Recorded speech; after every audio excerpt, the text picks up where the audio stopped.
Welcome to Burlap Teachers. Enjoy the video. Start with simple checks before diving into settings. Turn personal hotspot off and on twice and wait 10 seconds each time.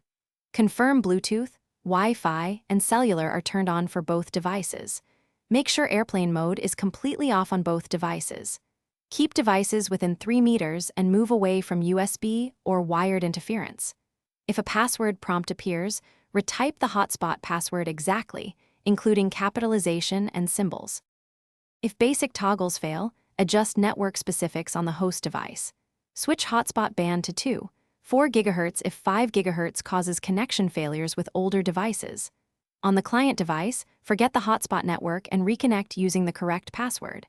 If problems persist, reset network settings to clear saved Wi-Fi and VPN conflicts. This will remove saved networks but often resolves IP and DNS issues. After resetting, reboot both devices and attempt connection again.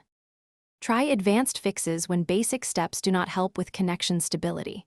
Reboot your modem or main router, and then the hotspot host device to clear any routing conflicts.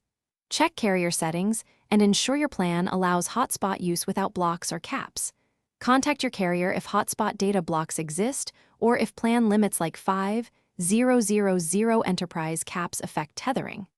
Finally, update the device OS to the latest version to fix hotspot compatibility bugs and known security issues.